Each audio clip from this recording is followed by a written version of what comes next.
ছোট্ট একটা লিস্ট করে রাখবে। প্রত্যেকটা চ্যাপ্টার যখন পড়ছো তখন কে আগে কে পরে। তাহলে এখানে সময়কাল অনুসারে 4টে নাম দেওয়া রয়েছে। আগের দিনও এরকম একটা প্রশ্ন ছিল, সেখানে আমি 4জন কবিদের নাম না দিয়ে ঘুরিয়ে ফিরিয়ে অনেক কবিদের নাম দিয়েছিলাম। তো সেই প্রশ্নটাও কিন্তু একটু দেখবে, ওই ধরনেরও হতে পারে। তো অশ্বঘোষ আগে না কালিদাস আগে না ভারবী মাঘ, কে আগে? আমরা জানি অশ্বঘোষ প্রথম শতাব্দীর কবি এবং কালিদাসের সময়কাল নিয়ে মোটামুটি সংশয় আছে। 3 রকম মতামত কিন্তু কালিদাসের সময়কাল নিয়ে পাওয়া যায়। হ্যাঁ, একটা ওই 57 বিক্রমাব্দ বা কিছু, একটা তৃতীয় চতুর্থ, একটা ষষ্ঠ, এইরকম একটা মোটামুটি মতামত পাওয়া যায়। তো সেই জন্য কালিদাসকে সর্বাধিক সম্মত মতামত হচ্ছে তৃতীয় থেকে চতুর্থ। আর অশ্বঘোষ প্রথম শতাব্দীর কবি, তাই অশ্বঘোষ সবার আগে, তারপর কালিদাস, ভারবী তারপর, মাঘ একদম শেষে। সুতরাং প্রথম অপশানটা ঠিক। তুমি ক্লিক করলেই, তুমি যখন এটা ক্লিক করবে সঙ্গে সঙ্গে কিন্তু উত্তর তুমি এটা সাবমিট করার পরে দেখতে পারবে। আমি এখানে ক্লিক করছি, আমি এখানে প্রশ্নকর্তা প্রশ্ন ক্রিয়েট করেছি, তাই আমি এখানে ক্লিক করলে ডাইরেক্ট পাশে টিক চিহ্ন দেখতে পাবো। তোমরা সাবমিট করার পরে দেখতে পারবে। আচ্ছা, ও এটা তো সবার পরীক্ষা দেওয়া হয়নি, ঠিক আছে, আলোচনা করে দিই, অসুবিধা নেই। পরে আরেকবার দরকার হলে পরের প্রশ্নগুলিতে ভালো করে পরীক্ষা দেবে। আচ্ছা, স্বর্গ সংখ্যা মেলাতে বলা হয়েছে। স্বর্গ সংখ্যা হোক আর অঙ্ক সংখ্যা হোক, জানতেই হবে। পরীক্ষায় একটা প্রশ্ন স্বর্গ সংখ্যা অঙ্ক সংখ্যা থেকে থাকে। একটা প্রশ্ন দেবে যেখানে স্বর্গ সংখ্যা বা অঙ্ক সংখ্যা জানতে চাইবে। সুতরাং স্বর্গ সংখ্যা অঙ্ক সংখ্যা দরকার একটা খাতায় লিখে রাখো যে এই কটা গ্রন্থের এই স্বর্গ সংখ্যা, বা বইতে লেখা রয়েছে, সেগুলো একটু ভালো করে বারবার পড়ো, একটু টেকনিক অবলম্বন করো। শ্লোক নাম্বার, স্বর্গ সংখ্যার নাম্বারগুলো পরপর 16, 17, 18, 19, 20, 21, 22 পরপর পরপর নামগুলো পরপর লিখে রাখো। তাহলে ঋতু সংহারের স্বর্গ সংখ্যা 6। ঋতু সংহারে কটা হচ্ছে? ঋতু সংহারে 6টা। এখানে আবার ওইভাবে দেখতে পারবে না। কুমার সম্ভব, কুমার সম্ভবে কতগুলি রয়েছে? কুমার সম্ভবে 17টি রয়েছে। কিরাতার্জুনিয়মে রয়েছে 18টি, রঘুবংশমে রয়েছে 19টি, শিশুপালবধে রয়েছে 20টি। দেখো পরপর পরপর পেয়ে গেলে, তাহলে 17, 18, 19, 20 এভাবে মনে রাখবে। জানকী হরণ, কুমার দাসের জানকী হরণে রয়েছে 25টি স্বর্গ।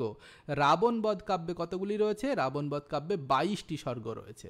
এইভাবে কিন্তু আমাদের প্রত্যেকটা স্বর্গ সংখ্যা, এগুলো কিন্তু প্রত্যেকটা গুরুত্বপূর্ণ গ্রন্থ, প্রত্যেকটা গুরুত্ব, হাবিজাবি গ্রন্থ নয়। পাতাল বিজয়ে কটা অঙ্ক রয়েছে এইসব প্রশ্ন আসবে না। এই ধরনেরই প্রধান প্রধান যে গ্রন্থ রয়েছে সেইগুলি থেকেই কিন্তু অঙ্ক সংখ্যা জানতে চাওয়া হবে। দাদা, হ্যাঁ, পিডিএফ দেখা যাচ্ছে না তো কিছু, আমি তো প্রথম থেকে শুনতেই পেলাম না। পিডিএফ দেবেন না আজকে, মানে ওই কোশ্চেনের শীটটা দেবেন না? দাঁড়াও দাঁড়াও। আচ্ছা, আমি তো কিছু শুনতেই পাইনি প্রথম থেকে। এবার দেখতে পাচ্ছ স্ক্রিন? না, স্ক্রিন দেখতে পাচ্ছি। আচ্ছা, এবার দেখো তো প্রশ্ন দেখতে পাচ্ছ? হ্যাঁ, এবার দেখতে পাচ্ছি। হ্যাঁ, এইটা আগে আলোচনা করছি আজকে। হ্যাঁ, আচ্ছা এই আচ্ছা, কোশ্চেনটা আলোচনা মহাকাব্য করছি। যেটা দিয়েছিলেন ওটা? হ্যাঁ, কাব্য সাহিত্যের ওপরে বা মহাকাব্যের ওপরে আজকে যে প্রশ্নগুলি দিয়েছি সেটা আগে আলোচনা করছি, আর বাকি সেটটা পরে দেখছি। আচ্ছা, ঠিক আছে। তাহলে প্রথম প্রশ্নটার উত্তর হচ্ছে এইটি গেল। দ্বিতীয় প্রশ্নের প্রত্যেকটা স্বর্গ সংখ্যা আমাদেরকে মনে রাখতে হবে বলেছি। ঋতু সংহারের স্বর্গ সংখ্যা কটি? 6টা ঋতু সংহারের স্বর্গ সংখ্যা, এবার প্রত্যেকটা স্বর্গ সংখ্যা আমাদের জানতে হবে। নেক্সট, আবার কিছু স্বর্গ সংখ্যা রয়েছে। সৌন্দর্যনন্দের স্বর্গ সংখ্যা, কীচকবধের স্বর্গ সংখ্যা, পরপর পরপর দেখো প্রধান প্রধান গ্রন্থগুলি দেওয়া রয়েছে। আচ্ছা, কীচকবধে হচ্ছে 5টি, কুমারপাল চরিতে 28টি, নৈষদ চরিতে 22টি, সৌন্দর্যনন্দে 18টি স্বর্গ রয়েছে। সুতরাং মহাকাব্যের মধ্যে আর কোনো গ্রন্থ নেই যার তোমার স্বর্গ পড়তে হবে। এছাড়া আরও অনেক রয়েছে ছোট ছোট, ক্ষুদ্র ক্ষুদ্র, অপ্রয়োজনীয়, সেইগুলো স্বর্গ সংখ্যা তোমার জানতে চাইবে না। আমি যে কটা এখানে দিয়েছি এই 4টি, এবং ওপরে যে 7টি দিয়েছি, 7 আর 4 11টি, কাব্য সাহিত্যে এই 11টি গ্রন্থের স্বর্গ সংখ্যা পড়লেই হয়ে যাবে। ঠিক আছে। নেক্সট হচ্ছে গ্রন্থ গ্রন্থকার মেলাও, এরকমও প্রশ্ন দিতে পারে। ডান দিক বা দিক মেলাতে দিতে পারে। এখানে গুগল ফর্মে বলে এরকম গোল গোল দেখাচ্ছে, তোমাকে কি করে ডান দিক বা দিক ঠিক এইরকম দেবে, ডান দিক বা দিক দেবে, এবং এইদিকে ABCD করে দেবে, এইদিকে 1 2 3 4 করে দেবে, দিয়ে বলবে আর মেলাও কোনটা কার সঙ্গে যাবে। ক্ষেমেন্দ্রের সঙ্গে কোনটা যাবে, কুমার দাসের সঙ্গে কোনটা যাবে, নীতি বর্মার সঙ্গে কোনটা যাবে, হেমচন্দ্রের সঙ্গে, এইভাবে তোমাকে মেলাতে দেবে। তাহলে ক্ষেমেন্দ্র কোন গ্রন্থটির রচয়িতা? আমরা জানি রামায়ণ মঞ্জুরি এবং মহাভারত মঞ্জুরি দুটি গ্রন্থ ক্ষেমেন্দ্র রচনা করেছেন। কুমার দাস রচনা করেছেন জানকী হরণ। নীতি বর্মা কীচকবধ রচনা করেছেন। কীচকবধ আগেও একদিন আমরা প্রশ্নে পেয়েছি একটা। হেমচন্দ্র রচনা করেছেন কুমার পালচরিত। আর রত্নাকরের হরবিজয়, 50টা স্বর্গ বিশিষ্ট, সব থেকে বেশি স্বর্গ কিন্তু হরবিজয়তে রয়েছে। নেক্সট প্রশ্ন, বৃহত্রয়ীর অন্তর্ভুক্ত 9 কোনটি? এই 9টা অনেক সময় না চোখে পড়ে না, যে 9টা বলেছে চোখে পড়লো না, শুধু বৃহত্রয়ী দেখলাম টিক মেরে চলে এলাম, সেটা যেন না হয়। তাহলে বৃহত্রয়ীর অন্তর্ভুক্ত 9 কোনটি? এর ভিতরে 3টি গ্রন্থ বৃহত্রয়ীর মধ্যে আছে, একটা বৃহত্রয়ীর মধ্যে নেই। কোনটা বৃহত্রয়ীর মধ্যে নেই? সেটা হচ্ছে রঘুবংশম বৃহত্রয়ীর মধ্যে নেই। কালিদাসের একটা কাব্যও বৃহত্রয়ীর মধ্যে নেই। বৃহত্রয়ীর মধ্যে বাকি যে শিশুপালবধ, কিরাতার্জুনিয়ম, নৈষধচরিত, এই 3টি হচ্ছে বৃহত্রয়ী। এবং আগে একটি প্রশ্ন আমি আলোচনা করেছিলাম, লঘুত্রয়ী কেন বলা হয় এবং বৃহত্রয়ী কেন বলা হয়। আমাদের ওয়েবসাইটে দেখবে যেখানে প্রশ্ন উত্তর আলোচনা রয়েছে, এখানে দেখবে প্রশ্ন উত্তর আলোচনার ভিডিও রয়েছে, সেখানে কিন্তু তোমরা পেয়ে যাবে প্রশ্ন উত্তর আলোচনার ভিডিওর মধ্যে ওই আলোচনাটি পেয়ে যাবে। দেখবে এই প্রশ্ন উত্তরগুলি প্রত্যেকে দেখবে, এখানে প্রচুর ভিডিও রয়েছে, এগুলো সব পেইড ব্যাচের ভিডিও, এখানে অসংখ্য ভিডিও রয়েছে। হ্যাঁ, এইগুলো এই সব 1 ঘন্টায় যায়। এই ক্লাসগুলি হচ্ছে প্রশ্ন উত্তর, পূর্বের প্রশ্ন উত্তর আলোচনা রয়েছে, এইগুলো দেখবে। এখান থেকে কিন্তু অনেকগুলো 250-র বেশি ভালো ভালো প্রশ্ন আলোচনা রয়েছে। আর বাকি যে ভিডিওগুলি প্রত্যেককে দিয়েছি, প্রত্যেকে একটু লিস্ট করে নেবে কোন ভিডিওতে কি কি রয়েছে, তাহলে বুঝতে সুবিধা। অনেকগুলি ভিডিও তো অনেক সময় অসুবিধা হতে পারে যে এত ভিডিও রয়েছে, কোনটা আগে কোনটা পরে। তো আমি এখানে সব ওপরে দেখা যাচ্ছে, তোমরা এইভাবে হয়তো পাবে না। যারা পেইড ব্যাচে তাদের লিঙ্ক আমি দিয়ে দিয়েছি, সেখান থেকে দেখে নেবে। স্যার, হ্যাঁ, আমি কয়েকটা ভিডিও দেখতে পাই, তারপর সব রান্না টান্নার ভিডিও দেখি, মানে না না কয়েকটা না, হাতে গোনা ভিডিও। তুমি ওইভাবে দেখতে পাবে না তো। তোমাকে আমি লিঙ্ক পাঠিয়েছি না ভিডিওর? হ্যাঁ, ওটা থেকে দেখি কয়েকটা পেজ, যেটা আর লিঙ্ক, একবার পাঠিয়ে দেবেন। যে কয়েকটা পেয়েছো মানে কি নাম তোমার? কেতা ঘোষ। তোমাকে তো সব ভিডিও পাঠিয়েছি, তুমি ওই ভিডিও লিঙ্কে গেলেই শুধু দেখতে পারবে, ওয়েবসাইটে গিয়ে দেখতে পারবে না, ঠিক আছে? আচ্ছা, যে কটা লিঙ্ক পাঠিয়েছি তুমি ওই লিঙ্কে গিয়েই শুধু দেখতে পারবে, অন্য কেউ দেখতে পারবে না। তুমি বাইরে থেকে যখন আমাদের চ্যানেলে যাবে তখন সেইগুলো দেখতে পাবে না, ওগুলো তো প্রাইভেট করা রয়েছে শুধুমাত্র তোমাদের জন্য, পেইড ব্যাচের জন্য, ঠিক আছে? ওগুলো সবার জন্য না। আচ্ছা, তাহলে আমরা বৃহৎ, হ্যাঁ বলো। স্যার, লঘুত্রয়ী ওই 3টে একটু বলে দিন না। লঘুত্রয়ী আমাকে দেখতে হবে, কালিদাসের 3টি কাব্য রয়েছে, কে পারবে বলো? রঘুবংশ, মেঘদূত আর কুমার সম্ভব। Very good. এই কালিদাসেরই 3টে কাব্য হচ্ছে লঘুত্রয়ী। অ্যাকচুয়ালি রচনা কতটা গম্ভীর, কঠিন, ভাষাশৈলী কেমন, তার ওপরে লঘু আর বৃহৎ এইভাবে কিন্তু অর্থ বিচার হয়েছে। বৃহৎ মানে এরা বড়, এদের সম্মান বেশি, এরকম নয়। স্যার, কুমার সম্ভব হবে না স্যার, ওটা ঋতু সংহার হবে। একটু দেখে নিও, হ্যাঁ, আমার এই মুহূর্তে ওটা মনে নেই, ওটা দেখে নিও। বাকিরা বলো, কে জানো? বাকিরা বলো। কুমার সম্ভব, স্যার কুমার সম্ভব, মেঘদূত আর রঘুবংশ হবে। আচ্ছা, ও তো দুটো বলছে। গীতিকাব্য আর রঘুবংশম। আচ্ছা, তাহলে তো কনফিউশন হলো, কোনটা সঠিক? দুটো গ্রুপ হয়ে গেল তো। ঠিক আছে, আপনি এটাই বলেছিলেন। আজকে রাতে আমি দাদা লঘুর মধ্যে কুমেরু, কুমার সম্ভব, মেঘদূত আর ঠিক, কুমার সম্ভব, মেঘদূত আর রঘুবংশ। ঠিক, আমিও তাই জানি, দুটো কাব্য একটা গীতিকাব্য, দুটো মহাকাব্য একটা গীতিকাব্য, ঠিক আছে? আমি তাও আরেকবার দেখবো। ওকে, ঝর্ণা মাইক অন রয়েছে।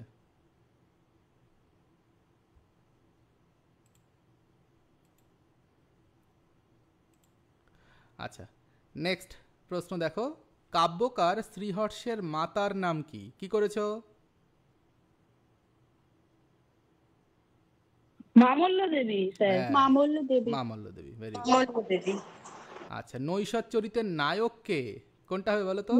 নল নল হ্যাঁ, দেখো নিষাদরাজ অপশানে আছে, কিন্তু নিষাদরাজ তো যে কেউ হতে পারে, তাই না? নিষাদরাজ যে কোনো রাজাই নিষাদের রাজা হতে পারে, নিষাদদের রাজা হতে পারে, কিন্তু তার নাম কি? তার নাম দেখো এখানে দেওয়া রয়েছে নল, তাহলে নলই হচ্ছে উত্তর। এইভাবে কিন্তু এইটার সঙ্গে এটা তোমার গুলিয়ে দেওয়ার চেষ্টা করতে পারেন প্রশ্নকর্তা, সেটা যেন ধরতে পারো। দাদা আপনি বলেছিলেন রঘুবংশ, কুমার সম্ভব, মেঘদূত, আমি লিখে নিয়েছিলাম তখন। হ্যাঁ হ্যাঁ ঠিক আছে, ওইটার হ্যাঁ ওটা ঠিক আছে। ওকে, রঘুবংশের মল্লিনাথকৃত টিকার নাম কি? কোনটা হবে? সঞ্জীবনী সঞ্জীবনী। জয়মঙ্গলা কার টিকা? কার টিকা? জয়মঙ্গলা। জয়মঙ্গল। হ্যাঁ, স্যার ভর্তি কাব্যের। ভট্টি কাব্যের টিকা। হ্যাঁ ঠিক আছে, সে কম বেশি বানান এদিক ওদিক হলো। সর্বঙ্কষ কার টিকা? শিশুপাল বধ। Shishupala, very good. জীবাতু? নৈষধের। এই চারটে টিকা কিন্তু কাব্য সাহিত্যের মধ্যে খুব ইম্পর্টেন্ট টিকা, এই চারটেই, আর বলবো না আমি। কাব্য সাহিত্যের মধ্যে, শুধু কাব্য সাহিত্যের মধ্যে এই চারটে টিকা খুব ইম্পর্টেন্ট। নেক্সট, কুমার সম্ভব কাব্যে কুমার কে? কে কুমার? কার্তিকেয়। কার্তিকেয়, কার্তিকেয়। একদম। এই কুমারের সম্ভব মানে উৎপত্তি বা জন্ম হলো কুমার সম্ভব। ভদন্ত কোন কবির উপাধি? অশ্বঘোষ। অশ্বঘোষ। আর কি কি আছে? অশ্বঘোষ। আচার্য। ভদন্ত আর আচার্য, মহাকবি, ভদন্ত আর মহাবাদী। মহাবাদী। ঠিক ঠিক। অশ্বঘোষের মাতার নাম কি? সুবর্ণাক্ষী। সুবর্ণাক্ষী। ওকে, ভেরি গুড। শিবের ক্রোধে মদনের ভস্মীভূত হয়ে যাওয়ার ঘটনা কোন কাব্যে বর্ণিত হয়েছে? কুমার সম্ভবে। কুমার সম্ভব। Very good. কিরাতার্জুনিয়মে কিরাত কে? শিব। শিবই হলেন কিরাত। উনি কিরাতের ছদ্মবেশ ধারণ করে অর্জুনের সামনে এসেছিলেন, অর্জুনের শক্তি পরীক্ষার জন্য, অর্জুনের ধৈর্য পরীক্ষার জন্য, হ্যাঁ, তাকে টেস্ট করার জন্য এসেছিলেন। এসে তিনি একটি পশুর গায়ে অর্জুন এবং শিব দুজনেই একই সঙ্গে বাণ মেরেছিলেন। তারপর সেই পশুকে নিয়ে দুজনের মধ্যে বাগবিদণ্ডা, তার থেকে যুদ্ধ শুরু হয়। হ্যাঁ, এবং তারপর মহাদেবকে তিনি সন্তুষ্ট করেন বিভিন্নভাবে, এবং মহাদেবের কাছ থেকে পাশুপত অস্ত্র লাভ করেছিলেন। তাই শিব কিরাতের রূপ ধারণ করে এসেছিলেন, তাই কিরাতার্জুনিয়ম। এখানে সমাজটা একটু অন্যরকম হয়ে গেছে, এটা অর্জুন কিরাত হওয়া উচিত ছিল, হ্যাঁ, কিন্তু কিরাতার্জুনিয়ম হয়েছে অভ্যর্হিত কিরাত। মহাদেব অভ্যর্হিত মানে পূজ্য ব্যক্তি, তাই তার নামটা আগে হয়েছে। এখানে স্বরবর্ণ আগে থাকায়, মানে স্বরবর্ণ থাকলে সেটা সমাসে আগে হওয়ার কথা ছিল, কিন্তু কিরাতটা আগে হয়েছে কারণ কিরাত হলেন অভ্যর্হিত পূজ্য ব্যক্তি, এই জন্য আগে বসেছে। কোনটি ভারবীর নাম বা উপাধি নয়? এর ভিতরে কোনটা ভারবীর নাম নয়? নারায়ণ স্বামী। নারায়ণ স্বামী কে ছিলেন? ভারবীর পিতা। ভারবীর পিতা,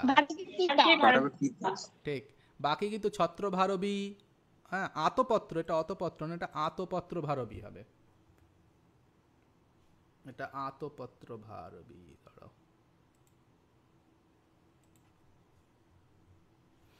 আতপত্র ভারবী, এগুলি কিন্তু সব ভারবীরই নাম। এবং ভারবীর প্রকৃত নাম কি ছিল? দামোদর। দামোদর।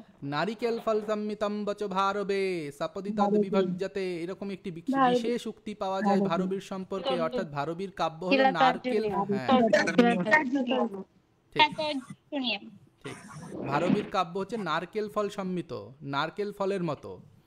সেই নারকেল ফল ভাঙলে যেমন ভেতরে সুমিষ্ট স্বাদ পাওয়া যায়, তাই ভারবীর কাব্যকে যদি একটু ভাঙা যায়, অর্থাৎ বিশ্লেষণ করে পাঠ করা যায়, তাহলে সেই কাব্যের ভেতর থেকেও সুমধুর স্বাদ পাওয়া যেতে পারে। সেই জন্য ভারবীর কিরাতার্জুনিয়ম সম্পর্কে এই উক্তিটি পাওয়া যায় বা ভারবীর রচনা শৈলী সম্পর্কে এই উক্তিটি বলা হয়। দেশরয় কাব্য বলা হয় কুমার পাল চরিতকে, দেশরয় কাব্য বলা হয়। দুটি ভাষাকে আশ্রয় করে রচিত হয়েছে, তাই দেশরয় কাব্য। এর আগেও এটা নিয়ে আলোচনা হয়েছে, দ্ব্যর্থক কাব্য কাকে বলা হয় আর দেশরয় কাব্য কাকে বলা হয়। দ্ব্যর্থক কাব্য মানে যেখানে দুটি অর্থ রয়েছে, একটা শ্লোকেরই দুটো করে অর্থ থাকলে তাকে দ্ব্যর্থক কাব্য হবে। যেটা রাম পাল চরিত, কেন ওটা দ্ব্যর্থক কাব্য, কিভাবে মনে রাখবো দ্ব্যর্থক কাব্য? যেহেতু রাম মানে রামচন্দ্রের কথা রয়েছে একদিকে, আর পাল রামপাল, তাহলে রামপাল আর একদিকে রয়েছেন।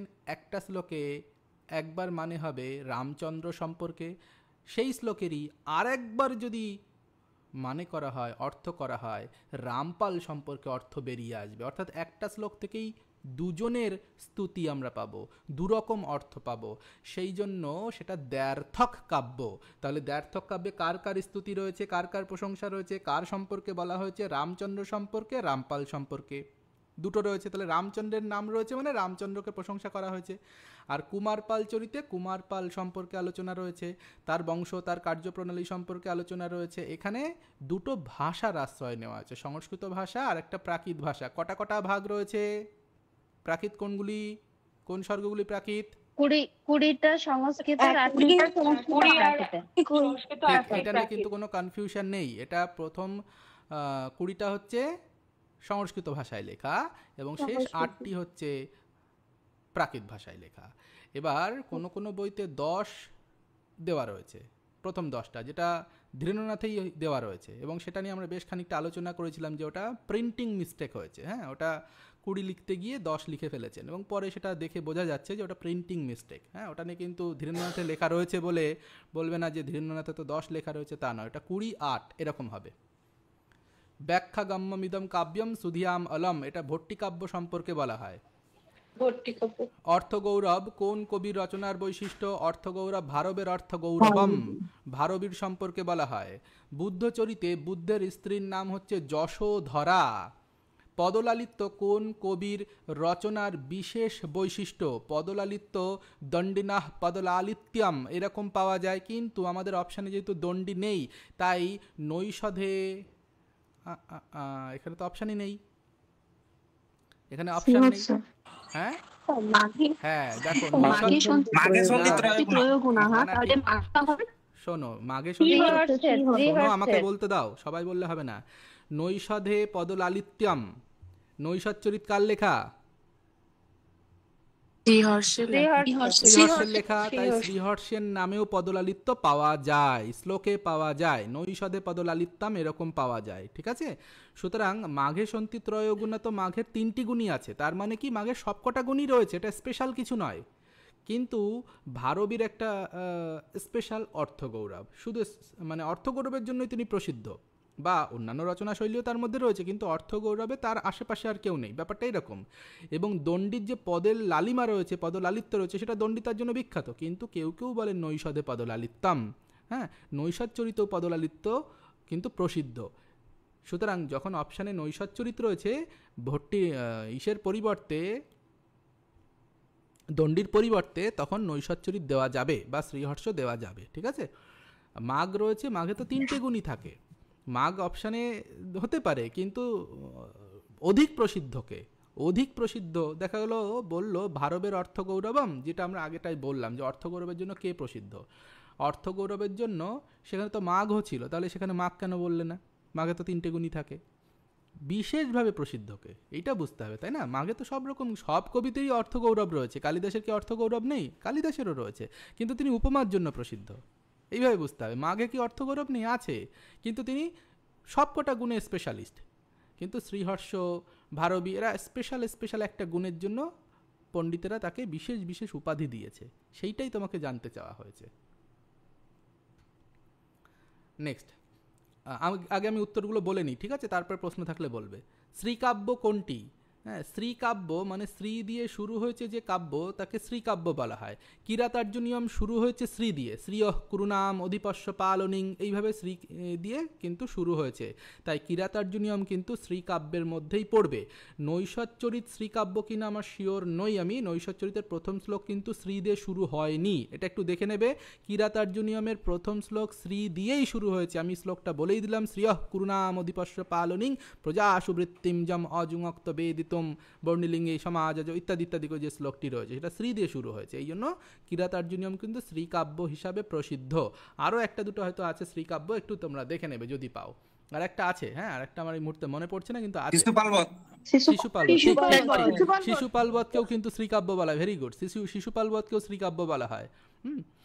আচ্ছা, নেক্সট, রামায়ণ অবলম্বনে রচিত নয় কোনটি? এই নয়টা কিন্তু অনেক সময় চোখে পড়ে না পরীক্ষার হলে, দেখবো রামায়ণ অবলম্বনে রচিত, সঙ্গে সঙ্গে অপশানের দিকে চোখ চলে যায়। রামায়ণ অবলম্বনে রচিত নয়, প্রথম হচ্ছে নয়টা দেখতে হবে, প্লাস যে কাব্য বলেছে, কাব্য, এখানে অপশানে কিন্তু নাটক রয়েছে, তাহলে রামায়ণ অবলম্বনে রচিত নয়। রঘুবংশম রামায়ণ অবলম্বনে রচিত, ভট্টিকাব্য রামায়ণ অবলম্বনে রচিত, হ্যাঁ, আশ্চর্য চূড়ামণি এটাও রামায়ণ অবলম্বনে রচিত, কিন্তু এটা একটা নাটক, বাকি দুটো কাব্য।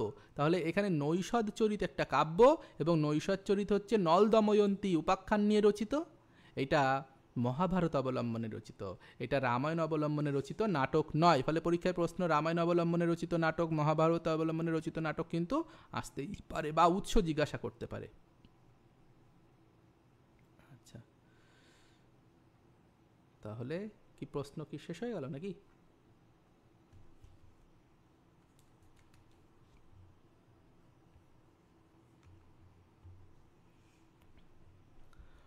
এই কটাই প্রশ্ন ছিল, 35টায়, তাই তো? হ্যাঁ স্যার। হ্যাঁ স্যার 35। আচ্ছা আচ্ছা, ঠিক আছে, শুধু কাব্য সাহিত্য, এরপরে কিন্তু আলাদা আলাদা করে চম্পু কাব্য বা গীতিকাব্য, গদ্যকাব্য যেগুলো দিয়েছি, ঐতিহাসিক কাব্য দিয়েছি, সেগুলোর কিন্তু আলাদা আলাদা আমি প্রশ্ন দেবো, ঠিক আছে? ওটার প্রশ্ন আমি একটু সময় পাই, আমি ওগুলো দিয়ে দেবো। তাহলে মোটামুটি এখানে উত্তরগুলি পেলাম। এবার বলো, এখানে কি কোথাও কারো সমস্যা রয়েছে? নেই? ওকে, এবার আমরা নেক্সট প্রশ্ন আলোচনা করব, আজকে যেটা আমরা প্র্যাকটিস সেট দিয়েছি। আচ্ছা, এইখানে অনেকগুলি প্রশ্ন দিয়েছি, প্রত্যেকে এই প্রশ্নগুলি সময় মতো অ্যান্সার করবে। যারা নতুন তাদের দেখবে প্রশ্নের লিঙ্ক গেছে, সেখানে গুগল ফর্মে প্রশ্নের লিঙ্ক রয়েছে, যেমন বৈদিক সাহিত্য, আজকেও অনেকে দেখলাম বৈদিক সাহিত্যের পরীক্ষা দিয়েছো। এখানে একদম বাছাই করা 75টা প্রশ্ন রয়েছে, দেখো নাম্বার এখানে দেখা যাচ্ছে, এই যে 75টা প্রশ্ন রয়েছে, খুব ইম্পর্টেন্ট প্রশ্ন যেগুলি, সেগুলি এখানে দেওয়া রয়েছে। 60 জন পরীক্ষা দিয়েছে এখানে, 60, কে কত পেয়েছে আমি এখান থেকে দেখতে পারবো, ইন্ডিভিজুয়াল না মার্কস সবই আমি এখান থেকে দেখতে পারবো, কারা কত কত কী পরীক্ষা দিয়েছে। তো যাই হোক, সবাই কিন্তু পরীক্ষাগুলো দেবে, হ্যাঁ, পরীক্ষাগুলো মাস্ট, এবং শুধু দেবে তা নয়, পরীক্ষা হয়ে যাওয়ার পরে সেই প্রশ্নগুলি আবার মুখস্থ করবে। যদি কোনোটা মিস হয়ে যায়, দেখা গেলো 70টার মধ্যে তুমি 5টা পারোনি, 75টার মধ্যে 5টা পারোনি, 70টা পেরেছো, বাকি 5টা কেন পারলে না? মুখস্থ করবে সেই প্রশ্নগুলো, একদম কোনো রকমভাবে যেন বাদ না যায়। আমি যে কটা প্রশ্ন গুগল ফর্মে দিয়েছি, সব কটা প্রশ্ন যেন একদম জলের মতো মুখস্থ থাকে, 1। 2 হচ্ছে, আমি যে প্রশ্নগুলি দেখবে খাতায় হাতে লেখা প্রশ্ন উত্তর যেগুলি রয়েছে, শুধু প্রশ্ন উত্তর, আলোচনা নয় কিন্তু, আলোচনার পিডিএফ দিয়েছি সেটা নয় কিন্তু, শুধু প্রশ্ন উত্তরের পিডিএফ দেখবে। 130টা প্রশ্ন রয়েছে, নাট্য সাহিত্য থেকে হয়তো 250টা প্রশ্ন রয়েছে, বা 300 কতগুলি প্রশ্ন রয়েছে, সেগুলো হাতে লেখা প্রশ্ন, একদম ওইগুলো আগে একদম জলের মতো মুখস্থ করো, হাতে সময় কম, আগে ওই প্রশ্নগুলি মুখস্থ করো, তারপর নয় আলোচনা পড়বে, অন্য বই পড়বে, সেগুলো পরে পড়বে, তার জন্য আলাদা সময় করে পড়বে, কিন্তু আমি আগে যেগুলো দিয়েছি প্রশ্ন উত্তরগুলো, সেগুলো আগে মুখস্থ করো, ঠিক আছে? তাতে বেশি সময় লাগবে না, 2 দিনেই দেখবে যে সাহিত্যের ইতিহাসে সব প্রশ্ন মুখস্থ হয়ে গেছে, 2 থেকে 3 দিনের মধ্যে। একটু সময় দিলেই কিন্তু সাহিত্যের ইতিহাসের মধ্যে খুব কঠিন কিছু নেই। ওকে, নেক্সট আমরা শুরু করব আজকে যে প্রশ্নটি দিয়েছিলাম সেইটি।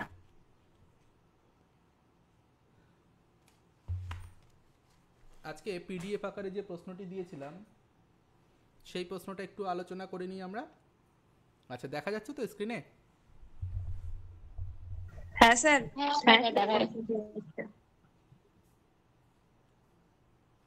ওকে, হ্যাঁ, পরিষ্কার দেখা যাচ্ছে। ভাষের নাটকগুলিতে প্রস্তাবনার পরিবর্তে ড্যাশ শব্দের প্রয়োগ হয়েছে, উত্তর হবে স্থাপনা শব্দের প্রয়োগ হয়েছে। বশিষ্ঠ সিদ্ধান্তে কতগুলি শ্লোক রয়েছে? এই প্রশ্নটা অপ্রাসঙ্গিক প্রশ্ন, এটা জ্যোতিষশাস্ত্র, আয়ুর্বেদ শাস্ত্র, বরাহমিহির ওই সব জায়গা থেকে এসেছে। হ্যাঁ, টেকনিক্যাল লিটারেচার এগুলো লাগবে না, এটা কোনোভাবেই আসবে না পরীক্ষাতে, সুতরাং এটা জানারও কোনো প্রয়োজন নেই। উপলক্ষণে যে বিভক্তি হয় সেইটি হলো, উপলক্ষণে কোন বিভক্তি হয়? উপলক্ষণে তৃতীয়া বিভক্তি হয়। সূত্র কি? ইত্থম ভূত লক্ষণে, যেমন জটাভি তাপসম অপস্যম, জটার দ্বারা তাপসকে আমি চিনলাম। ছত্রেণ ছাত্রম জানামি, ছত্র দেখে আমি ছাত্রকে জানলাম। বস্ত্রেণ সন্ন্যাসীম জানামি, বস্ত্র দেখে বুঝলাম গেরুয়া বস্ত্র, তার মানে সন্ন্যাসী। এগুলো উপলক্ষণে তৃতীয়া, আমরা কারকের ক্লাসে আলোচনা করেছি। কর্মপ্রবচনীয় যোগে দ্বিতীয়া, আগের দিনই আমরা কর্মপ্রবচনীয়ের আলোচনা করছিলাম রবিবার সকালের ক্লাসে। কর্মপ্রবচনীয় যোগে দ্বিতীয়া হয়, কর্মপ্রবচনীয় যোগে পঞ্চমী হয়, আবার কর্মপ্রবচনীয় যোগে সপ্তমীও হয়। কর্মপ্রবচনীয় যোগে পঞ্চমী সপ্তমী কিন্তু বেশি ইম্পর্টেন্ট আমার মতে। দ্বিতীয়া সবাই পড়ি আমরা, তাই বলে দ্বিতীয়া পড়বো না তা নয়, কিন্তু পঞ্চমী সপ্তমী যেহেতু আমরা খুব একটা পড়ি না, এবং পঞ্চমীতে একটাই উদাহরণ আছে। সপ্তমীতে হয়তো দুটো উদাহরণ পাবে, কিন্তু পঞ্চমীতে একটাই উদাহরণ। আচ্ছা, এখানে দ্বিতীয়া বিভক্তি কোথায় রয়েছে দেখো। সূর্যম অভিত নহ তম, সূর্যম অভিত যোগে দ্বিতীয়া হয়েছে। অশ্ব দ্রুতম ধাবতি, এখানে ক্রিয়া বিশেষণে দ্বিতীয়া হয়েছে। ক্রোশম কুটিলা নদী, এখানে কি রয়েছে? ব্যাপ্তি অর্থে দ্বিতীয়া বিভক্তি হয়েছে। আর অনু হরিং সুধা দিয়েছে, সুধা নয়, এটা সুরা হবে। অনু হরিং সুরা, সুরেরা দেবতার থেকে, ওই হরির থেকে হীন অর্থে এখানে কিন্তু কর্মপ্রবচনীয় হয়েছে এই অনুটি। আমি বলেছি কি করে কর্মপ্রবচনীয় চিনব, সংক্ষেপ কি? যখনই দেখব প্র পরা দুর্বি সামসু অনু অতি অধি, এই যে নিপাতগুলি রয়েছে 22টি নিপাত, তারা যখন একা একা বাক্যের মধ্যে বসবে এবং তোমায় কারক বিভক্তি নির্ণয় করতে দেবে, তুমি জানবে ও কর্মপ্রবচনী হিসাবেই দিয়েছে। ঠিক আছে? তবে কিছু কিছু অব্যয় আছে, যেমন প্রতি। প্রতি তুমি যখন দেখবে অনেক সময় মনে হতে পারে এটা কর্মপ্রবচনীয় নয় তো, না, ওটা কিন্তু কর্মপ্রবচনীয় নয়, ওটা কিন্তু অব্যয়। হ্যাঁ, আবার ভাবলে যে ইতি কর্মপ্রবচনীয় নয় তো, না, দেখো আগে 22টা নিপাতের মধ্যে আছে কি না, তাই না? তারপরে আচ্ছা, প্রতিটা নিয়ে অনেক সময় সংশয় হয়, আর বাকিগুলো নিয়ে কোনো সংশয় হয় না। তাহলে এরা যখন একা একা আছে বাক্যের মধ্যে, একদম সংক্ষেপে একা একা আছে মানে কর্মপ্রবচনীয়। 1 2 নম্বর হচ্ছে তার পাশের পদটায় দেখো কোন বিভক্তি হয়েছে? দ্বিতীয়া হয়েছে, তার মানে অনুযোগে দ্বিতীয়া হয়েছে। এইটুকু অন্তত বুঝতে পারছো, এই বেসিকটুকু আগে বোঝার চেষ্টা করো, তারপরে তো বই পড়তেই হবে, কারক ধরে ধরে পড়তেই হবে। এইবার এখানে বাক্যটার মানে কি? হ্যাঁ, বাক্যটার,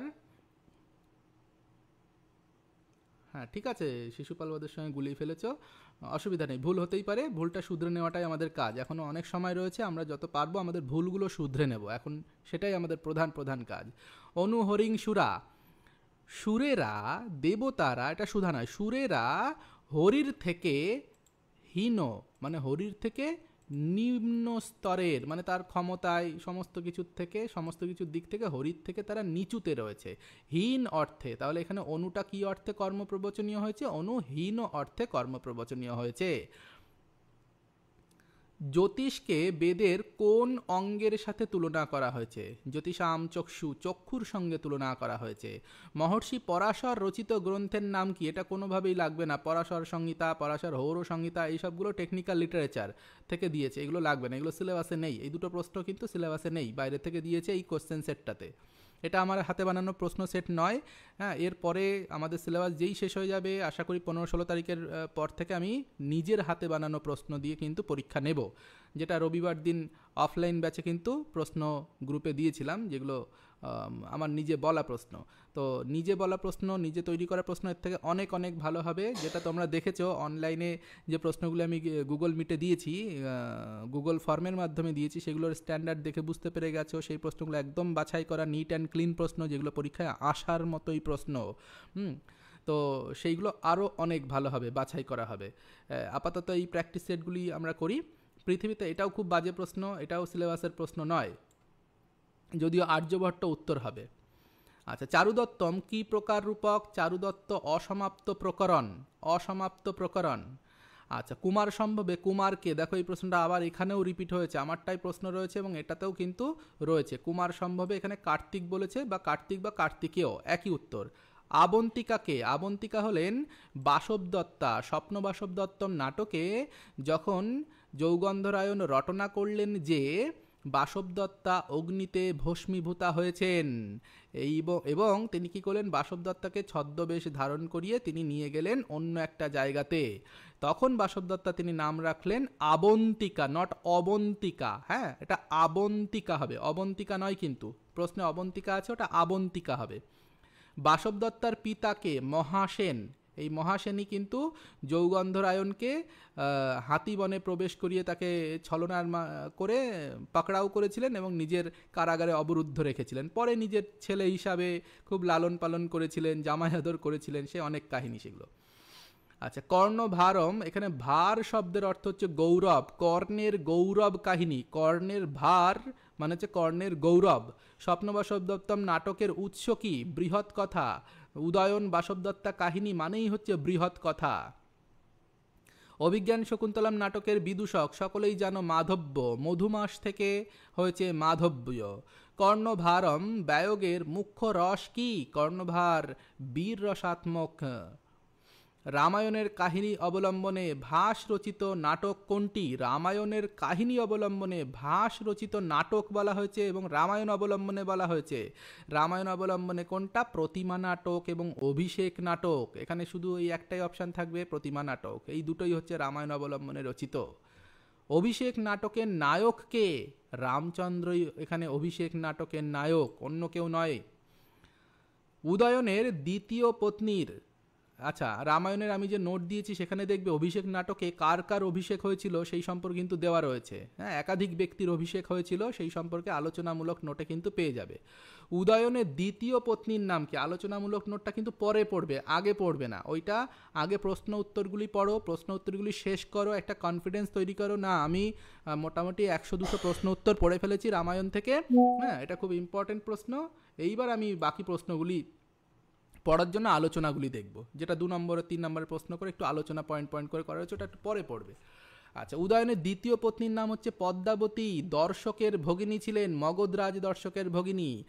এইগুলো ক্যারেক্টার, এগুলো কমন ক্যারেক্টার, এই ধরনের প্রশ্ন হলেও হতে পারে, তবে খুব ইম্পর্টেন্ট কোশ্চেন এগুলি নয়। অপবর্গে তৃতীয়া কি?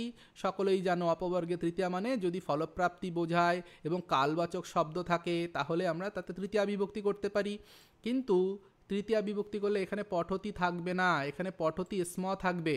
এটা প্রশ্নকর্তা বুঝতে পারিনি, তার এত ডেপথ নেই, তাই তাহলে বর্ষত্রয়ণ ব্যাকরণম পঠতি স্ম। যদিও দেখো তোমাকে আর কোনো অপশান এখানে নেই, ফলে ওইটাই তোমাকে দিতে হবে। জটাভি তাপসম অপসম ইত্থম্ভূত লক্ষণে, উপলক্ষণে তৃতীয়া হয়েছে। শোকেন রোদিতি হেতৌ সূত্রানুসারে, হেতু অর্থে তৃতীয়া বিভক্তি হয়েছে। পাদেন খঞ্জ জেনাঙ্গ বিকার সূত্রানুসারে অঙ্গ বিকারে তৃতীয়া হয়েছে।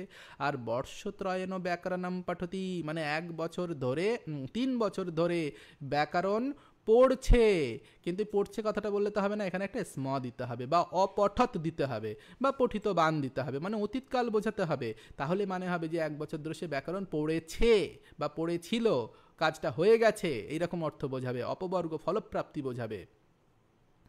অন প্রত্যয়ে কি অবশিষ্ট থাকে? অন প্রত্যয়ে অ অবশিষ্ট থাকে। সবাই জানি অন প্রত্যয় নয় হসন্ত লোপ পায়, মূর্ধন্য হসন্ত লোপ পায়, অ অবশিষ্ট থাকে। অন প্রত্যয়ের ভিডিওটা আগে দেখবে প্রত্যয় করার সময়। আমি যে অন প্রত্যয় যে ভিডিওগুলো দিয়েছি, বেশ কতগুলো ভিডিও রয়েছে, 5খানার মতো সম্ভবত, আগে অন দেখবে, তাহলে বাকিগুলো জল হয়ে যাবে। অনের যে 1 ঘন্টার ভিডিও রয়েছে ওই অবশ্যই অনটা আগে দেখো, না হলে কিন্তু পরেরগুলো বুঝতে পারবে না। হ্যাঁ, অনেই সব কিছু বলা রয়েছে, একটা ভিডিও দেখলে বাকি প্রত্যয় তদ্ধিত প্রত্যয় একদিনে শেষ হয়ে যাবে। অন প্রত্যয় যুগে কোন স্বরের বৃদ্ধি ঘটে? যখন মূর্ধন্যয় হসন্ত ইয়ই হসন্ত লোপ পায়, অচনীতি বলে পাণিনির সূত্র রয়েছে। সেই প্রত্যয় যখন যুক্ত হবে, যে শব্দের পরে যুক্ত হবে সেই শব্দের আদি স্বরের বৃদ্ধি ঘটবে, প্রথম স্বরের বৃদ্ধি ঘটবে। এবং কোন কি বৃদ্ধি হবে সেটা আমি লিস্ট করে দিয়ে দিয়েছি।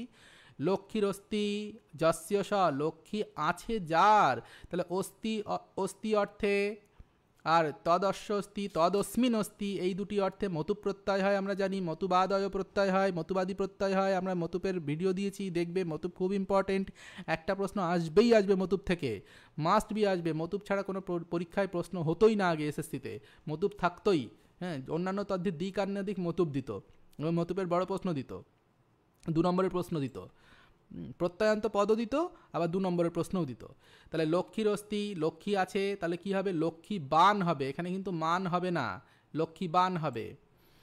আচ্ছা, কেন হবে ভিডিওতে দেখবে, আলোচনা পেয়ে যাবে। ম রয়েছে, হ্যাঁ, যেখানে এখানে যুক্তাক্ষরে ম রয়েছে ইত্যাদি ইত্যাদি আলোচনা, উপধাতে রয়েছে, এরকম আলোচনা কিন্তু আমি বলে দিয়েছি।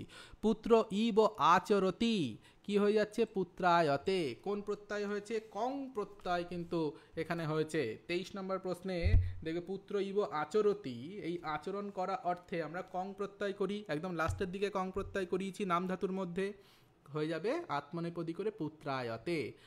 24 নম্বরেরটা ভুল রয়েছে, 24 নম্বর দরকার নেই। 25 নম্বরেরটাও ভুল রয়েছে, 25 নম্বরের মতুপ হবে না, হবে বতুপ। হ্যাঁ, কিমের সঙ্গে মতুপ না করে আমরা কি করব? কিমের সঙ্গে বতুপ করব। বতুপ করলে হবে কিয়ত, কয়রস্যি অন্তস্থয় খণ্ডত্ব, কিয়ত। তার যদি পুংসু করি, মানে পুংলিঙ্গ প্রথমার এক বচন করি, তখন হবে কিয়ান, তাহলে এটা মতুপ হবে না, এটা বতুপ হবে, এটাও ভুল রয়েছে। বচন মাত্রে কোন বিভক্তি হয়? বচন মাত্রে প্রথমা বিভক্তি হয়। আমরা জানি প্রাতিপদিকার্থ, লিঙ্গ, পরিমাণ, বচন মাত্রে প্রথমা, তাই প্রাতিপদিকার্থ মাত্রে প্রথমা, লিঙ্গ মাত্রে প্রথমা, বচন মাত্রেও প্রথমা, পরিমাণ মাত্রেও প্রথমা। দ্রোণব্রীহি, যেটা উদাহরণ আমরা পড়েছি, উদাহরণ জানি, দ্রোণব্রীহি পরিমাণ মাত্রে কতটা বোঝাচ্ছে? এক দ্রোণ পরিমাণ ব্রীহি, তো সেগুলো পরিমাণ মাত্রে প্রথমার উদাহরণ সেটা। বচন মাত্রে এক যদি বলা হয়, শুধু এক শব্দটা রয়েছে, বচন মাত্রে প্রথমা। আচ্ছা, প্রাতিপদিকার্থে কোন বিভক্তি হয়? অবশ্যই প্রথমা বিভক্তি হয় প্রাতিপদিকার্থে। প্রথম সূত্র প্রাতিপদিকার্থ লিঙ্গ পরিমাণ বচন মাত্রে প্রথমা। অন অভিহিতে কথার অর্থ কি? অনভিহিতে মানে অনুক্ত, অভিহিত মানে উক্ত। জপমনু প্রাবর্ষৎ, এইখানে কোন সূত্র অনুসারে কর্মপ্রবচনীয় হয়? কালকেই বলছিলাম রবিবার দিন যে কর্মপ্রবচনীয় থেকে যদি দেয় তাহলে প্রসিদ্ধ যে উদাহরণটি রয়েছে সেইটি দেওয়ার সম্ভাবনাই বেশি, যে এইটি কোন অর্থে দিয়েছে, মানে কর্মপ্রবচনীয় হওয়ার জন্য তো সূত্র রয়েছে, সেই সূত্র যদি জানতে চাই তাহলে প্রধানগুলোই দেবে, খুব অপ্রধানগুলো দেবে না। সুপূজায়াম, সু কি অর্থে কর্মপ্রবচনীয় হয়েছে, পূজা অর্থে, এইরকম দেবে না। একদম প্রথম দিকে যারা রয়েছে সেইগুলো দিতে পারে, যেমন জপমনু প্রাবর্ষৎ প্রসিদ্ধ উদাহরণ, এইটাই দিতে পারে। দিয়ে বলল যে এখানে কোন অর্থে বা কোন সূত্রানুসারে অনুকর্ম প্রবচনীয় হয়েছে? অনুলক্ষণ অর্থে, অনুর লক্ষণে, লক্ষণ অর্থে কর্ম প্রবচনীয় হয়েছে। সূত্র হচ্ছে অনুর লক্ষণে, তৃতীয়ার অর্থে নয়। তৃতীয়ার অর্থে হলে নদীম অনু অবসিতা সেনা, নদীর সঙ্গে সঙ্গে সেনারা বসে রয়েছে, ওটা তৃতীয়ার অর্থে। হীন অর্থে একটু আগে পড়লাম অনু হরিং সুরা, সুরেরা দেবতাদের থেকে অনু কম, সেই অর্থে হীন অর্থে হয়েছে, কিন্তু এখানে আমরা লক্ষণ অর্থ পাব। প্রকৃতি শব্দের যোগে ড্যাশ বিভক্তি হয়, প্রশ্নটাই ভুল। প্রশ্ন হবে প্রকৃতি শব্দে কোন বিভক্তি হয়? প্রকৃতি শব্দের যোগে কিছু হয় না। প্রকৃত্যাদিভ্য উপসংখ্যানাম প্রকৃত্যা চারু, প্রকৃতি শব্দটাতেই তৃতীয়া হবে। প্রকৃতিগণে পঠিত যে সকল শব্দ রয়েছে সেই সকল শব্দে, প্রকৃতি একটি গণপাঠ, সেই গণপাঠে যতগুলি শব্দ রয়েছে সবকটা শব্দে আমরা তৃতীয়া বিভক্তি করব।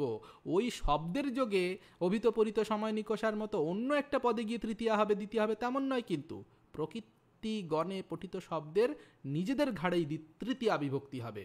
এখানে কিন্তু প্রশ্নটা এরকম হওয়া উচিত, প্রকৃতি শব্দে কোন বিভক্তি হয়? তৃতীয়া বিভক্তি হয়। ইতি হরি বিগ্রহ বাক্য নির্ণয় করতে বলেছে, এটা অব্যয়ভাব সমাসের মধ্যে রয়েছে। ইতি একটি অব্যয়, দেখেই বুঝতে পারছো, প্রথমে একটা অব্যয় রয়েছে, অব্যয় থাকলে আমরা অব্যয়ভাব সমাস বলবো। ইতি হরি, হরি শব্দস্য প্রকাশ, হরি শব্দের প্রকাশ, শব্দ প্রাদুর্ভাব, শব্দের আবির্ভাব, হরি শব্দের প্রকাশ ঘটছে। অর্থাৎ সকালবেলা ঘুম থেকে উঠেছো, আশেপাশে মন্দির থেকে শুনছো কৃষ্ণ নাম হচ্ছে, হরি নাম হচ্ছে, তখন তুমি কি বললে? যে মন্দির থেকে হরি শব্দ ধ্বনিত হচ্ছে, হরি শব্দ প্রকাশ ঘটছে, তখন এক কথায় কি বলবে? ইতি হরি। ইতি হরি শ্রুয়তে, আমি হরি শব্দ শুনতে পাচ্ছি, এইভাবে। নেক্সট, পঞ্চভি গোভিকৃত হয়ে যাবে পঞ্চগু, পয় হয়েছে গয়রসু, বিসর্গ হবে না, এটা অব্যয়ীভাব সমাস। আগের দিনই আলোচনা করেছি অব্যয়ীভাব সমাসে পঞ্চভি গোভিকৃত নিপাতনে সিদ্ধ পঞ্চগু, বিসর্গটা কিন্তু হবে না। অব্যয়ীভাব সমাসে কোনো পদেই বিসর্গ থাকে না, থাকবেই না, কোনো পদে তুমি পাবে না অব্যয়ীভাব সমাসে। মহাপুরাণ কতগুলি? সকলেই জানো 18টি। মহাপুরাণের মধ্যে সবথেকে বড় পুরাণ কোনটি? সবথেকে বড় পুরাণ হচ্ছে স্কন্ধ পুরাণ, সম্ভবত 81,000 শ্লোক রয়েছে, একটু দেখে নেবে 81,000 কিনা। পুরাণ অবলম্বনে বৃত্র সংহার রচনা করেছেন হেমচন্দ্রের বৃত্র সংহার, হেমচন্দ্রের একটি বিখ্যাত গ্রন্থ বৃত্র সংহার, এবং সেটি পুরাণ অবলম্বনে রচিত হয়েছে। হিমস্য অত্যয় অতি হিমম, অত্যয় মানে ধ্বংস, নাশ হয়ে যাওয়া, হিম অর্থাৎ হিমবাহ, বরফ আইস ধ্বংস হয়ে গিয়েছে, তখন তাকে বলা হয় অতি হিমম। বানান কিন্তু ভুল রয়েছে, অতি হিম হয়ে গেছে, এটা প্রিন্টিং মিস্টেক করেছে প্রশ্নকর্তা, এটা বইয়ের থেকে তোলা, এখানে অসংখ্য ভুল রয়েছে। আমি প্রথমেই বলে দিয়েছিলাম প্রশ্ন দেওয়ার সময় যে বেশ কিছু কিন্তু ভুল রয়েছে। যাই হোক, এখানে এটা কি অতি হিমম। পঞ্চরাত্রে কতগুলি অঙ্ক রয়েছে সবাই জানো, পঞ্চরাত্রে 3টি অঙ্ক রয়েছে। পঞ্চরাত্র মানে ভেবো না 5 রাতের মধ্যে হবে তাহলে 5টা অঙ্ক হবে, এমন নয়। পঞ্চরাত্র কিন্তু কোন শ্রেণীর, একটা বিশেষ বৈশিষ্ট্য এটা। কোন শ্রেণীর পঞ্চরাত্র? সমবর্ষ শ্রেণী। হ্যাঁ, সমবকার। সমবকার, হ্যাঁ সমবর্ষ শ্রেণী। হ্যাঁ, ওই জন্য বিশেষ বৈশিষ্ট্য বললাম। পঞ্চরাত্রের মুখ্য রস হচ্ছে বীর রস। মহাবীর চরিতে মহাবীর কে? মহাবীর চরিতে অবশ্যই মহাবীর হলেন রামচন্দ্র। দুষ্যন্ত কোন বংশে জন্মগ্রহণ করেছিলেন সবাই জানো, দুষ্যন্ত পুরু বংশে জন্মগ্রহণ করেছিলেন। কুবেরের অনুচর কে? অর্থাৎ মেঘদূত থেকে দিয়েছে, এখানে কুবের মানে ধন কুবের নয়, কিন্তু কুবের মধ্যে সেই মালিক, যক্ষের যে মালিক, যে তাকে কাজে রেখেছিল। তাহলে যক্ষ হচ্ছে সেই কর্মচারী যে কুবেরের আন্ডারে কাজ করত, যেই মেঘকে বার্তা পাঠিয়েছিল যে আমার প্রেমিকার কাছে তুমি সব বার্তাগুলি নিয়ে যাও। আচ্ছা, তারপরে বিক্রম উর্বশীয়ম কি, বিক্রম উর্বশীয়ম কি ধরনের উপরূপক? এটা নিয়ে বেশ কিছুটা জলঘোলা রয়েছে, সংশয় রয়েছে, বিভিন্ন জায়গাতে বিভিন্ন মত রয়েছে। কেউ কেউ ত্রোটক বলেন, কেউ কেউ নাটকও বলেন। এটা ত্রোটক এখানে অপশানে দিতে হবে, এটা ত্রেটক, ত্রেটিক হয়ে গেছে, বানান ভুল রয়েছে। হ্যাঁ, এটা ত্রোটক হবে, এটা ত্রোটক। কালিদাস ড্যাশ সভাকবি ছিলেন? মনে করা হয় কালিদাস বিক্রমাদিত্যের সভাকবি ছিলেন। নাটকের শুরুতেই বিভিন্ন বইয়ের আলোচনাতে আমরা পাই যে বিক্রমাদিত্যের রাজসভায় নাটকটি প্রথম অভিনীত হতে চলেছিল গ্রীষ্মকালে, এরকম বর্ণনা কিন্তু আমরা পাই। অভিরূপ ভূয়িষ্ঠ পরিষদ ইয়ম, অভিরূপ ভূয়িষ্ঠ পরিষদ কোথায় থাকতে পারে? সাধারণ জনগণের সামনে তো আর, সাধারণ জনগণ তো আর অভিরূপ ভূয়িষ্ঠ পরিষদ নয়, নিশ্চয়ই কোনো রাজবাড়িতে, হ্যাঁ, কিন্তু এই ধরনের লোক থাকতে পারে। নেক্সট হচ্ছে ভাস রামায়ণ অবলম্বনে ড্যাশ নাটক রচনা করেছেন?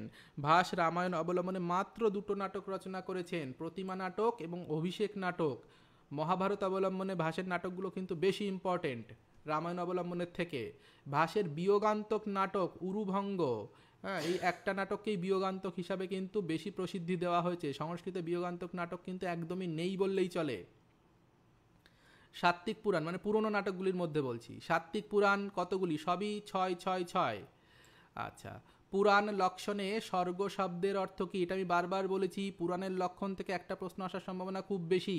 পুরাণের লক্ষণে যে 5টি শব্দ রয়েছে, স্বর্গ, প্রতিশব্দ, পর্গ, স্বর্গ, প্রতিসর্গ ইত্যাদি সব, মন্বন্তর, বংশ, বংশানুচরিত, 5টি শব্দ, 5টা শব্দের একটা দিয়ে বলতে হবে এটার মানে কি। তো সুতরাং এটা কিন্তু আমরা বেশ কয়েকবার আলোচনা করেছি। স্বর্গ মানে সৃষ্টি, প্রতিসর্গ মানে প্রলয়ের পর পুনরায় সৃষ্টি, হ্যাঁ, মন্বন্তর মানে মনুর যুগ, আর হচ্ছে বংশ, প্রথম যে বংশ রয়েছে, আর পরে হচ্ছে বংশানুচরিত রয়েছে। প্রথম বংশ কি আর পরের বংশানুচরিত কি, এটার মধ্যে অনেকের কনফিউশন হয়। প্রথম বংশ বলতে বোঝাচ্ছে যে দেব দেবতা মুনি ঋষিদের বংশ, যারা একটু হায়ার স্ট্যান্ডার্ড তাদের হিসাবে ভাবো। ঠিক তার পরেরটা পরে রয়েছে, তার মানে সেটা কাদের হবে? রাজাদের বংশ। রাজ চরিত্র সম্পর্কে আলোচনা থাকবে, রাজ বংশ পরম্পরা সম্পর্কে আলোচনা করা হবে পুরাণগুলিতে। রঘুবংশে কতজন রাজার উল্লেখ রয়েছে? প্রশ্নটা আবার ভুল দিয়েছে, প্রশ্নটা 29 অথবা 31, আমি নিজে গুনেছি 29 জন রাজা, কিন্তু বিভিন্ন বইতে বিভিন্ন রকম রয়েছে। 29, কোথাও কোথাও 31 রয়েছে, কোথাও আবার 28টাও রয়েছে। সুতরাং এই প্রশ্ন নিয়ে অনেক কনফিউশন থাকায় এই ধরনের প্রশ্ন কিন্তু দেবে না। আমি নিজে নাম ধরে ধরে গুনেছিলাম, 29 পেয়েছিলাম আমি। রঘুবংশের একদম টেক্সটে নাম ধরে কোন স্বর্গে কতজন রাজার নাম রয়েছে এইভাবে উল্লেখ করে করে আমি দেখেছিলাম। তো যাই হোক, 29 জন আমার মতে। কিছু কিছু বইতে 31টা থাকে, আবার কিছু কিছু বইতে দুটোই দিয়ে দেয়, বলছে তোমরা নিজেরা বুঝে মারো, হ্যাঁ, যে দুটোই আমি দিয়ে দিলাম, কোনটা ঠিক বুঝে নাও। কুমার সম্ভবে, কুমার সম্ভব একটি কি ধরনের কাব্য? অবশ্যই কুমার সম্ভব মহাকাব্য। মেঘদূত একটি, সকলেই জানো মেঘদূত গীতিকাব্য। স্ত্রী চরিত্র বর্জিত নাটক, ভালো প্রশ্ন একটা। স্ত্রী চরিত্র বর্জিত নাটক মুদ্রা রাক্ষস, হ্যাঁ, মুদ্রা রাক্ষস, যদিও এক বিন্দুমাত্র একটা উল্লেখ আছে, একটা স্ত্রী চরিত্রের উল্লেখ রয়েছে, কিন্তু শুধু তার নামমাত্র পাওয়া যায় যে সে চন্দন দাসের স্ত্রী, এইভাবে কিন্তু নামমাত্র উল্লেখ পাওয়া যায় মুদ্রা রাক্ষস নাটকে। আচ্ছা, ঈষৎ জলম কা জলম, ঈষৎ জলম কা জলম, এই সমাসগুলি আমি করাবো। এগুলো কিন্তু বেশ ইম্পর্টেন্ট সমাস, ইম্পর্টেন্ট উদাহরণ এগুলি। দৃশ্যকাব্য কথার অর্থ কি? দৃশ্যকাব্য কথার অর্থ অভিনয়যোগ্য, যেটা আমরা মঞ্চে অভিনয় করতে পারবো এমন, তাকে অভিনয়যোগ্য বলা হয়েছে। দৌ মুনি, আগের দিনই আমরা করলাম যে যদি বংশ অর্থ বোঝায় তাহলেও কিন্তু সংখ্যাবাচক শব্দের সঙ্গে অব্যয়ীভাব সমাস হতে পারে। তাহলে দৌ দ্বিবচনে হয়েছে দ্বি শব্দের, মুনি শব্দের দ্বিবচন হয়েছে, তাই ময়রসু নয় দীর্ঘী হয়েছে। তাহলে দৌমুনি বংশও, কি বংশ এটা? বিদ্যাগত বংশ। পাণিনি এবং তারপর পতঞ্জলি, এই দুজনকে দ্বি মুনি বলা হবে। তাহলে সমাসবদ্ধ পদটি কি হবে? মূল শব্দ কি? দৌ শব্দের মূল শব্দ হচ্ছে দি, দয় রসি। দৌ শব্দের মূল শব্দ দয় রসি দি, আর মুনি শব্দের মূল শব্দ মুনি। দুটোকে জুড়ে দাও, হয়ে গেল দি মুনি। কোনো বিসর্গ ফিসর্গ কিচ্ছু হবে না। অব্যয়ীভাব সমাসে কিন্তু ময় হসন্ত কোথায় আসে শুধু এইটুকু জানলেই হবে। আমরা বলেছি ময় হসন্ত কোথায় আসে? শেষে যদি অকার থাকে তাহলে ময় হসন্ত আসবে, শেষে যদি অকার না থাকে তাহলে আর ময় হসন্ত আসবে না। দ্বিমুনিতে শেষে রসিকার রয়েছে, ময় হসন্ত আসবে না। আর যেখানে অকার রয়েছে, যেমন সপ্ত গঙ্গা, সপ্ত গঙ্গম, উপকৃষ্ণ, উপকৃষ্ণম, হ্যাঁ, সপ্ত গঙ্গা আকারান্ত হলেও আবার আকারান্ত হলেও আবার সেটা হ্রস্বস্বর হয়ে যাবে, হ্যাঁ, দীর্ঘিকারান্ত হলেও সেটা হ্রস্বস্বর হয়ে যাবে। যেমন উপনদী দীর্ঘিকার না হয়ে উপনদী রসিকার হবে। যত দীর্ঘস্বর আছে সব হ্রস্বস্বর হয়ে যাবে। আর শেষে অকার থাকলে অকারটার পর একটা ময় হসন্ত দিতে হবে, দিলে আমরা অব্যয়ীভাব সমাসের শব্দ তৈরি হয়ে যাবে। ভাষের নাটকগুলি ড্যাশ পুঁথিতে লেখা। ড্যাশ পুঁথিতে মানে কি কাগজ ইউজ করা হয়েছিল, কি ধরনের ম্যাটেরিয়াল ইউজ করা হয়েছিল। তাল পাতার ওপরে লেখা হয়েছিল, দুটো পুঁথি ছিল, দুটো পুঁথিতে আমরা মোট 13টি নাটক দেখতে পাই। এই নাটকগুলি কে আবিষ্কার করেছিলেন, কত সালে আবিষ্কার করেছিলেন, কোথার থেকে আবিষ্কার করেছিলেন, এই 3টে প্রশ্ন কিন্তু খুব গুরুত্বপূর্ণ প্রশ্ন। যদিও সোজা প্রশ্ন, কিন্তু বেশ গুরুত্বপূর্ণ প্রশ্ন। কিন্তু ঋগ্বেদের মোট সূক্ত সংখ্যা হলো, ঋগ্বেদের মোট সূক্ত সংখ্যা 1017টি। এখানে বালখিল্য সূক্ত অ্যাড করা নেই। বালখিল্য সূক্ত যদি অ্যাড করা হয় তাহলে আরও 11টি অ্যাড হবে, এবং বালখিল্য সূক্তগুলি কোথায় রয়েছে? অষ্টম মণ্ডলে কিন্তু অ্যাড করা হয়। এখানে কোথাও 28 নাম্বারটা নেই, 1028 নাম্বারটা নেই, সুতরাং 1017টিকেই আমার ধরতে হবে। অপশান দেখে তোমায় বুঝতে হবে প্রশ্নকর্তা কি চাইছেন। নাসদীয় সূক্ত কোন বেদের অন্তর্গত? নাসদীয় সূক্ত ঋগ্বেদের অন্তর্গত। 10/129 সম্ভবত নাম্বারটি নাসদীয় সূক্ত। সর্বাপেক্ষা বৃহৎ ব্রাহ্মণ গ্রন্থ হলো 10/131। কেন বললাম? দশম মণ্ডলে আছে, এই কারণে নাম্বার লাগবে না, এসএসসিতে এই নাম্বার লাগবেই না, কিন্তু কোন মণ্ডলে আছে সেইটা জানাটা দরকার আছে। নাসদীয় সূক্ত দশম মণ্ডলে রয়েছে। সর্বাপেক্ষা বৃহৎ ব্রাহ্মণ গ্রন্থ কোনটি? অবশ্যই শতপথ ব্রাহ্মণ বৃহৎ ব্রাহ্মণ গ্রন্থ। ঈশোপনিষদ, আমি বলেছিলাম ঈশোপনিষদ একটি ইম্পর্ট্যান্ট একটি নাম, ইম্পর্ট্যান্ট একটি উপনিষদ। ঈশোপনিষদের আশেপাশে যত প্রশ্ন হয় সবই কিন্তু ইম্পর্ট্যান্ট প্রশ্ন হয়। এখান থেকে কিন্তু ঈশোপনিষদ নিজেই একটা গুরুত্বপূর্ণ উপনিষদ, এখান থেকে এসএসসিতেও কিন্তু প্রশ্ন হওয়ার সম্ভাবনা থাকে। এর অপর নাম কি? অনেকগুলি অপর নাম রয়েছে। এটি মন্ত্রোপনিষদ, কারণ মন্ত্রভাগের ঠিক পরেই রয়েছে, এটা সংহিতা ভাগের ঠিক পরেই রয়েছে, তাই সংহিত উপনিষদ, মন্ত্রোপনিষদ একে বলা হয়। আমরা জানি উপনিষদ কোথায় থাকে? উপনিষদ আরণ্যকের শেষ অংশে থাকবে, অর্থাৎ প্রথমে মন্ত্র, তারপর ব্রাহ্মণ, তারপর আরণ্যক, তারপর উপনিষদ। কিন্তু এই উপনিষদটি আর এত পরপর সিরিয়ালে মেনটেন করেনি। কি করলো? যেই মন্ত্রভাগ শেষ হয়েছে তারপরে গিয়েই এই উপনিষদ রয়েছে। শুক্ল যজুর্বেদে কিন্তু আমরা এই উপনিষদটি পাই। ত্রিবেদবিদ, 3 বেদ সম্পর্কে অভিজ্ঞকে ব্রহ্মাকে বলা হয়। আর হোতা কি? ঋগ্বেদের পুরোহিত। উদ্গাতা হচ্ছেন সামবেদের পুরোহিত। অধ্যর্যু কোন বেদের পুরোহিত? যজুর্বেদের পুরোহিত। আর ব্রহ্মাকে ত্রিবেদবিদও বলা হয়, অথর্ববেদেরও পুরোহিত হিসাবেও কিন্তু উল্লেখ করা হয়ে থাকে। সুতরাং এই হচ্ছে 60টি প্রশ্নের উত্তর, 60 প্রশ্নের উত্তর। তার মধ্যে 4টা প্রশ্ন বাজে প্রশ্ন দিয়েছে। 4খানা প্রশ্ন বললাম যে কোনো রকমভাবেই এর সঙ্গে রিলেটেড নয়, এবং কোনগুলি গুরুত্বপূর্ণ সেটিও বললাম। আচ্ছা, এইভাবে আমরা প্রত্যেকটা প্রশ্ন কম বেশি সলভ করেছি। এবার আমি একটু জিজ্ঞাসা করব যে এই 60খানা প্রশ্নের মধ্যে 55-র উপরে কে পেয়েছো? কেউ পেয়েছো 55-র উপরে? হাত তুললেই হবে, নাম বলতে হবে না। তাহলে বুঝে যাব। কেউ পাও? আচ্ছা ঠিক আছে, ওকে ওকে ওকে। আমি হাত খুঁজে পাচ্ছি না। আমিও তাই স্যার। আচ্ছা ওকে ওকে ঠিক আছে। আমার হয়েছে, যেগুলো আপনি বলেছেন করতে হবে না তাদের হয়েছে। আচ্ছা আমি হাত পাচ্ছি। ঠিক আছে, এর পরের সেটগুলো আরও ভালো হবে, ঠিক আছে? এর পরের সেটগুলো আমি নিজে তৈরি করে যখন দেবো সেগুলো দেখবে অনেক অনেক বেটার প্রশ্ন হবে। আমরা শেষের দিকে প্রায় প্রত্যেক দিনই মক টেস্ট দেবো, শেষের দিকে প্রত্যেক দিন পরীক্ষা হবে। প্রত্যেক দিন বলতে যেদিন যেদিন পড়া থাকবে সেদিন প্রত্যেক দিনই পরীক্ষা হবে। আচ্ছা ওকে, তাহলে আজকে আমরা মোটামুটি আলোচনা করলাম, আজকে এই পর্যন্তই থাকুক, আজকে এখানে আমরা শেষ করি। কারো কিছু যদি প্রশ্ন থাকে বলতে পারো। স্যার হ্যাঁ বলো। বললাম ওই যে একটা সমাস বললেন না,